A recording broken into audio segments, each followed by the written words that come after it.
है, आवाज सुनो।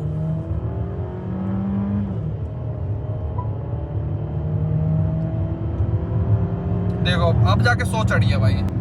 लुक एट दिस, आराम से चढ़ जाती है भाई। 170 पे भी मेरे को इतना कॉन्फिडेंस है। हेलो भाई, मैं हूं पवार। GLA 200 का ड्राइविंग एक्सपीरियंस देखने वाले हैं भाई। कैसी चलती है? 50 लाख रुपए की एंट्री लेवल लग्जरी गाड़ी है। मतलब ये आपको अगर लग्जरी सेगमेंट में घुसना है भाई, अपना रिश्तेदारों पड़ोसियों में नाम करना है कि मेरे पास लग्जरी गाड़ी है, या फिर आपको ऐसे फील लेनी है, अपने अंदर एक सेल्फ रिस्पेक्ट वाली चीज है कि मेरे को अब लग्जरी लेनी है, तो GLA 200 लेनी पड़ेगी, या BMW की X1 लेनी पड़ेगी, या Volkswagen की टिगुआन। चलो Volkswagen को तो हटा दो, कहाँ लग्जरी वो तो। या फिर आपको Audi की Q3 लेनी पड़ेगी। जो सबसे ज्यादा मार्केट शेयर है भाई वो मर्सिडीज का है लग्जरी सेगमेंट में। ग्लोबल ये 12 से 15% सेल करते हैं भाई ग्लोबली। पूरे इंटरनेशनल में बता रहा हूँ, पूरे दुनिया में 12% मार्केट शेयर मर्सिडीज का है, लेकिन इंडिया में 39% मार्केट शेयर है भाई इस ब्रांड के पास लग्जरी में। इसके बाद BMW ग्रुप आता है, इसके बाद जैगुआर लैंड रोवर आता है, जिसमें आपकी डिफेंडर हो गई, रेंज रोवर हो गई, ये सारी कंपनियां। और उसके बाद Audi है भाई। Audi की बहुत अच्छी किसी टाइम पे हवा हुआ करती थी, लेकिन Audi अभी बिल्कुल ही डाउनग्रेड है। उसके बाद ये Volvo, Lexus, ये सारे ब्रांड है। लेकिन मर्सिडीज सोचो, ये मारुति है, जो हमारे नॉर्मल गाड़ियां होती है उनमें मारुति है एक तरीके से मर्सिडीज भाई। मतलब सबसे ज्यादा लोग इसको परचेज करते हैं। तो एंट्री लेवल में आपको GLA 200 बढ़िया चॉइस मिल जाती है, और वो भी स्पेसिफिकली पेट्रोल के साथ। अब जैसे जो इसका ये इंजन है ना भाई, आपको कमाल की चीजें कुछ बताता हूँ भाई। एंट्री लेवल आप ले रहे हो गाड़ी, ये आप ये मानना कि आप जो इस गाड़ी के लिए पैसे दे रहे हो ना, एक तो वो मर्सिडीज के लोगों के लिए दे रहे हो, दूसरी चीज आप जो मर्सिडीज के फीचर, सर्विसेज, वो सब एक्सपीरियंस करोगे, उसके पैसे दे रहे हो। इंजन के आप खास पैसे नहीं दे रहे। उसका मैं रीजन बताता हूँ। जो ये 1300 सीसी का पेट्रोल इंजन है ना, इनका ये एक तो A क्लास में आता है, A200 वगैरह में, और एक GLA के एंट्री लेवल में आता है। दिक्कत क्या है इसके साथ? एक तो 161 bhp निकालता है भाई, वरना जितनी पावर है ये आप समझो, वाइटस में जितनी पावर आती है उतनी पावर इसके अंदर। टॉर्क भी सेम इतना ही है, 250 Nm का आपको टॉर्क मिलता है इसके अंदर। यानी कि जो सेल्टोस डीजल मेरे पास है ना, उतना ही टॉर्क की गाड़ी निकाल के देती है पेट्रोल में। डीजल में ठीक ठाक पावर है, उसमें 2000 सीसी का डीजल इंजन है, जहाँ पे आपको 189 bhp के साथ 400 Nm का टॉर्क मिल जाता है। तो कहीं ना कहीं GLA 200 पेट्रोल पे ज्यादा लोग बिकते हैं। चलो पावर भी आप एक तरफ साइड कर दो कि पावर की कोई दिक्कत नहीं है, 161 bhp एनफ है मेरे लिए। मैं तो क्लास के लिए पैसा ले रहा हूँ। लेकिन दिल वहां दुखता है जब आपको पता चलता है कि ये जो इंजन है, ये भाई रेनॉल्ट के साथ मर्सिडीज ने बनाया था। जो रेनॉल्ट, मित्सुबिशी और जो निसान कंपनी है ना, उनके साथ कोलैबोरेशन के साथ ये इन्होंने डेवलप किया था। तो उसका रिजल्ट ये मर्सिडीज की एंट्री लेवल गाड़ियों में तो मिल ही रहा है। साथ में जो निसान किक्स आया करती थी ना इंडिया में, अब तो खैर उसको खत्म हो ली, मतलब मार्केट से गाड़ी। निसान किक्स के अंदर सेम 1.3 लीटर का टर्बो पेट्रोल यही वाला इंजन था। इवन जो डस्टर है ना 1.3 टर्बो, जो इंटरनेशनल आएगी, या मे भी हो सकता है अब इंडिया में आने वाले टाइम आ जाए, हो सकता है यही सेम इंजन 1.3 लीटर का टर्बो पेट्रोल उसके अंदर भी आ जाए। तो निसान किक्स 13-14 लाख रुपए की गाड़ी थी। 13-14 लाख रुपए वाली गाड़ी का इंजन आपको 50 लाख रुपए में मिल रहा है भाई इस गाड़ी के अंदर। कीमत तो इसकी वही है 50 लाख रुपए, लेकिन जो मात खाती है ना गाड़ी, ये खाते हैं भाई अपने इंजन पॉइंट ऑफ व्यू से भाई। तो ये मैंने आपको इंजन के बारे में कुछ बताया। Engine is quite down side according to me. अच्छा, इंजन की बात हो रही है तो ये GLA में 200 क्या आता है भाई। देखो इंजन तो इसका मात्र 1.3 लीटर का है टर्बो पेट्रोल, तो ये 200 क्या रिप्रेजेंट करता है? तो भाई ये 200 का इंजन डिस्प्लेसमेंट वगैरह नहीं है कि 2000 सीसी का इंजन है। बंदे टाइम में हुआ करता था मर्सिडीज का, लेकिन अब इन्होंने ये पावर बैंड को इनका रिप्रेजेंट करता है भाई, क्योंकि मर्सिडीज ने डिसाइड किया है कि ये पावर बैंड और वेरिएंट लेवल वगैरह को इंडिकेट करेगा। हाइयर नंबर जैसे 220, 250, 300, मतलब इसका ज्यादा पावरफुल या बिगर वेरिएंट माना जाएगा, या फिर लग्जरी डीजल जो इनकी परफॉर्मेंस गाड़ी होती है ना, उनके लिए वो अलग तरीके के नाम डिसाइड करेंगे। पहले इस तरीके से कैसे रिप्रेजेंट करते थे, जैसे पहले इनकी C200 आती थी, तो उसका मतलब हुआ करता था कि इसमें 2 लीटर का पेट्रोल इंजन है। लेकिन आज C200 मतलब है भाई एंट्री लेवल गाड़ी उनकी, मतलब हो सकता है उसके अंदर 1.3 हो, 1.5 हो या 2 लीटर हो, मतलब उसका इंजन से कोई लेना देना ही नहीं है फिलहाल के टाइम में। वहीं पे अगर आपको 220 या 250 दिखता है, तो फिर आप समझ लो कि वो हाइयर वेरिएंट या हाई परफॉर्मेंस वाली गाड़ी है। चलो ये होगी ऑन पेपर बात, जो हमने थोड़ी सी हिस्ट्री और वो सब के बारे में बात करी, लेकिन चलने में रियल लाइफ में कैसा है ये, आइए एक बार इस वीडियो में बात करते हैं। तो सबसे पहले इंटीरियर में भाई ड्राइविंग जो आप चीज ले जाओगे, यहाँ पे इंजन स्टार्ट स्टॉप बटन मिलेगा इसका, ठीक है जी। गाड़ी होगी अपनी स्टार्ट, पूरा डिजिटल मीटर आ रहा है, नो इश्यूज एट ऑल। यहाँ पे इसके हेडलाइट्स के कंट्रोल है, और जो इसके ड्राइव मोड्स आपको देखो कहीं भी गियर सिलेक्टर वगैरह का ऑप्शन यहाँ पे देखने को नहीं मिलता है। और सारा का सारा इन्होंने यहाँ पे राइट साइड में जो लीवर है ना, जहाँ पे नॉर्मली आपको इंडिकेटर वाइपर कंट्रोल मिलता है, वो यहाँ पे मिलते हैं। तो इसको आप इस तरीके से डी पे डालते हो, यहाँ पे आप रिवर्स पे डालते हो, ये सब आपको इंडिकेशन कहाँ पे मिलती है, यहाँ पे। और पार्क पे डालनी अगर गाड़ी, तो यहाँ से आप दबाओगे, पार्क पे डल गई है। ये वही 161 bhp है, करीबन लगभग ये 8.9 सेकंड लेते हैं आई गेस 0 to 100 जाने में। और इनिशियल अगर मैं इसके रिस्पॉन्स की बात करूं, तो जैसा कि टर्बो पेट्रोल इंजन है भाई इनका 4 सिलेंडर, तो इसके अंदर आपको टर्बो लैग अच्छा खासा देखने को मिल जाएगा जब आप इसको इनिशियली ड्राइव करते हो। जैसे सबसे पहले भाई मैं इसको ना स्पोर्ट मोड में लगाता हूँ। यहाँ पे डायनामिक आता है, यहाँ पे स्पोर्ट का ऑप्शन आ रहा है। स्पोर्ट पे लग गई गाड़ी, लाल होना चाहिए कायदे से, लेकिन यहाँ पे पीला आता है स्पोर्ट पे। अब ये पूरी पावर डिलीवर करेगी। Let's go.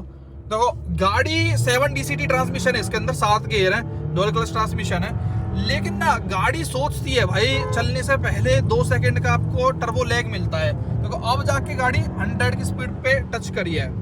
तो एकदम अगर आप एक्सपेक्ट कर रहे हो कि आप एक लग्जरियस ब्रांड पे जा रहे हो तो you will feel like instant boost और आपको पीछे चिपका देगी, वो वाली चीज आपको इसमें थोड़ी सी कम मिलेगी भाई, क्योंकि इसके अंदर पावर की थोड़ी सी आपको लिटिल कमी मिलेगी। ये पता किसके लिए है भाई, मैं आपको ऑनेस्टली होके बताऊं, जिनको फीचर्स क्लास, ये वाला इंटीरियर का मजा, फीचर्स तगड़े, सर्विस तगड़े, वो सारी चीजें चाहिए ना, प्लस हैंडलिंग और आपको एकदम braking system, all 4 disc brakes, ये सारी चीजें चाहिए ना, स्टेबिलिटी, गाड़ी चिपक के सेफ्टी, उनके लिए भाई कहीं ना कहीं ये है।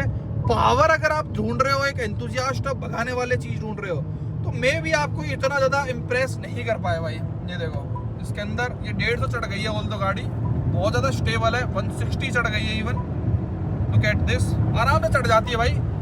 170 पे भी मेरे को इतना कॉन्फिडेंस है कि आराम से मैं कंट्रोल कर लूंगा, वो आवाज से पता चल जाती है ड्राइवर की से कि कोई दिक्कत नहीं है भाई, 170 पे मैं आराम से कर लूंगा। प्लस जो इसका स्टीयरिंग आपको मजा देता है ना, वो बहुत ही प्रीमियम है। अब जैसे मैं पंजा दबा रहा हूँ तो यहाँ पे ग्रीन से पूरा पूरा रेड हो गया है, इसका मतलब भाई कि ये अब जो तेल है ना उसको घूंटों से पी रही है बहुत बुरी तरीके से। गाड़ी में यार ये लग्जरी में ना पता नहीं क्या सिस्टम है, आपको फील ही नहीं होता कि गाड़ी कितने पे चल रही है कितने पे नहीं चल रही। नॉइज इंजन है इसका, थोड़ा सा ऐसा लग रहा है कि कितना रंभारा हो, इसको कितनी मतलब जान लगानी पड़ रही हो भागने के लिए।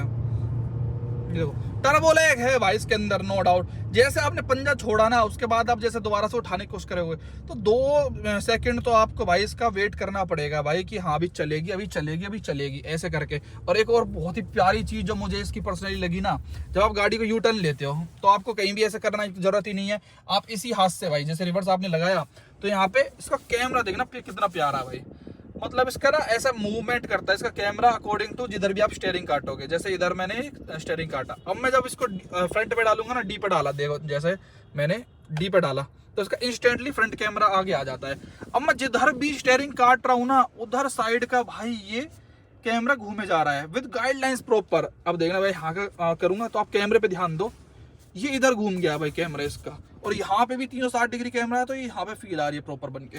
तो ये इतना प्यारा लगता है ना। अब जैसे किसी कोई नूबड़ा ड्राइवर, किसी को नहीं पता कि स्टीयरिंग कितना कटा हुआ है, हमको सीधा जाना है भाई, इधर इस लाइन में जाना है, तो ये प्रॉपर इसने बता दिया कि स्टीयरिंग इस लाइन में कि अब सीधा जाएगा, इस रोड पे इधर साइड जाएगा। अब मैं यहाँ पे रेस दूंगा ना तो ये देखो इधर साइड ही जाएगी गाड़ी अपनी। तो ये छोटी छोटी चीजों के लिए अगर आपको पैसा खर्च करना है ना, मैंने आपको बताया, तो फिर आपको मर्सिडीज आपके लिए है। लेकिन अगर आप सोच रहे हो कि आपको भाई मैं पावर वो वाली मिल जाएगी, मेरे को नेक्स्ट लेवल शू करके मैं भागूंगा, तो भाई आप गलत फहमी में हो। आपको 1300 सीसी का पेट्रोल इंजन मिल रहा है, टर्बोचार्ज्ड है नो डाउट, लेकिन 13 दूनी 26 होते हैं, उससे भी 200 सीसी का एक्स्ट्रा आपको इसी प्राइस ब्रैकेट में फॉर्च्यूनर में इंजन मिलता है। इसीलिए लोग बाग फॉर्च्यूनर की तरफ इतनी ज्यादा जाते हैं भाई, क्योंकि उसके अंदर आपको प्रॉपर 204 bhp मिलती है। ये पेट्रोल टर्बोचार्ज होते हुए 161 bhp है। और याद रखना, अगर रोड पे आपको कोई निसान किक्स दिख गई तो निसान किक्स के अंदर या डस्टर के अंदर सेम इंजन आता है भाई ये वाला। तो ये वाली बात का आप ध्यान रखें कि किक्स वाले से आप कभी रेस लगाने जाओगे, नो डाउट आप अपने फीचर से जीत रहे हो, स्पीकर्स में जीत रहे हो, सेफ्टी में जीत रहे हो, स्टेबिलिटी में जीत रहे हो, लेकिन कहीं ना कहीं पावर में, ड्रैग में आप कहोगे कि आजा रेस लगा ले, तो आप स्पोर्ट लगा लेना, कुछ लगा लेना, गाड़ी कहीं ना कहीं बराबर ही चलेंगी, क्योंकि दोनों के कोलैबोरेशन में इंजन बनाया गया है और दोनों साथ साथ ही भागती हुई चलती आएंगी। ये देखो गाड़ी का ये परफॉर्मेंस, आप टाइम लेती है, ऐसे नहीं कि उड़मा चली जाएगी। उनके लिए परफॉर्मेंस के लिए मर्सिडीज के पास और अलग अलग ऑप्शंस हैं नो डाउट। अब जैसे मैंने यहाँ पे गाड़ी रोकी भाई, स्पोर्ट्स पे लगी हुई है, लेट्स ट्राई 0 to 100। मैंने पंजा दबा दिया है, 2 सेकंड गाड़ी बाद उठी है, आवाज सुनो,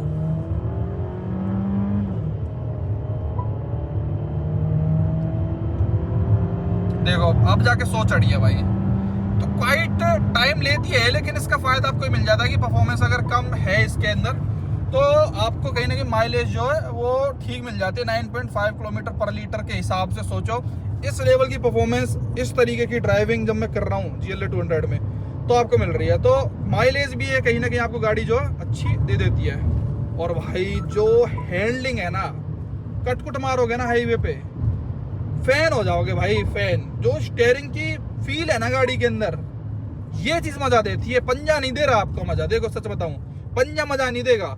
लेकिन जैसे आपको एकदम से आगे भीड़ दिख गई भाई, आपको इंस्टेंटली ब्रेक करनी है, तो इतनी प्यारी गाड़ी है, एकदम से गाड़ी रुक जाएगी। और हॉर्न की क्वालिटी सुना दूं आपको मैं लिटिल से, देखो देखो भाई, तुरंत भाई सबको पता चल जाता है मर्सिडीज है। और यहाँ पे तुरंत के तुरंत यहाँ पे ऑब्जेक्ट बन के आ जाएगा, प्रॉपर यहाँ पे बताएगा गाइडलाइंस के साथ कि भैया कितना कितना एरिया बच रहा है, कितना नहीं बच रहा है। ये सब ब्यूटी आपको मर्सिडीज दे देती है भाई। ये देखो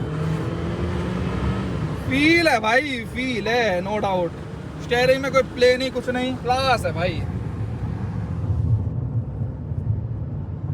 और भाई इसके सस्पेंशन थोड़े से आपको स्टीफर साइड पे मिलते हैं, थोड़ी सी बम्पी राइड रहती है इसकी, हार्ड है थोड़ा सा। तो भगाने के शौकीन हो ना, तो भाई मेरे ख्याल से टिगुआन R-Line देख लेना, या कोई और बेटर इंजन जो इसमें दे रही हैं गाड़ियां, वो देखना आप मेरे ओपिनियन में। तो इससे थोड़ा सा करना, ये उनके लिए जिनको प्यार से चलना है भाई। तो भी ऑनेस्ट बताऊं, अगर आप वो कि मेरे को भागने का शौक नहीं है, भगाने का शौक नहीं है, मेरे ये शौक नहीं है भाई बिल्कुल भी, मैं तो प्यार चलने वाला आदमी हूं, तो आपको ये भी बहुत पावरफुल गाड़ी लगेगी कि हाँ बहुत अच्छा है। और मैं अपना जो रिव्यू दे रहा हूँ ना, स्पोर्ट में दे रहा हूँ। अगर मैं इसको और इको पे कर लूँ, जो कि मोस्टली लोग चलाते हैं, या फिर कम्फर्ट पे, तो फिर आपको थोड़ी और ये पावर में डाउनग्रेडेड सी, ऐसे बंदी सी लगेगी। और जो सबसे ज्यादा इरिटेटिंग पार्ट है, जो आपको 2 सेकंड के टर्बो लैग मिल रहा है ना, जैसे मेरे को इस ट्रक से ओवरटेक करना है, तो मेरे को 2 सेकंड पहले मूड बनाना पड़ेगा कि अच्छा अब इससे ओवरटेक करना है क्या, तब जाके फिर मैं ओवरटेक कर पाऊंगा भाई। हालांकि देखो फीचर्स बहुत ज्यादा हैं, जैसे मेरे को इससे ओवरटेक करना है तो 2 सेकंड पहले। अब जैसे शीशे में आप देखो, वो सारे फीचर हैं, ब्लाइंड स्पॉट मॉनिटर वगैरह, गियर बॉक्स बहुत ज्यादा स्मूथ है, आपको पता भी नहीं चलता कब अप शिफ्ट हो रहा है, कब डाउन शिफ्ट हो रहा है। मतलब माइलेज मशीन है, माइलेज आपको अच्छी निकाल के दे देगी लग्जरी सेगमेंट में, और क्लास दे रही है। लेकिन वो फू करके एकदम वो वाला फील आप कहीं ना कहीं से ज्यादा एक्सपेक्ट मत करना। अगर आपको वही चाहिए तो इलेक्ट्रिक में इसी प्राइस रेंज में आपको Kia EV6 मिल जाएगी, वो ले लेना भाई। मेरे ख्याल से तो 325 हॉर्स पावर निकाल के देती है, इससे भी डबल, पर वो इलेक्ट्रिक किया है और ऐसे फीचर्स नहीं मिलेंगे। तो वही वाली बात है भाई। बाकी तो सिंपल बंदे के लिए गाड़ी बहुत ही अच्छी है, नो डाउट, आप जरूर से परचेस कर सकते भाई। बाकी आप अपने ओपिनियंस बताना, आपको क्या लगता है इसके बारे में। वीडियो देखने के लिए आपका बहुत बहुत धन्यवाद, थैंक यू सो मच।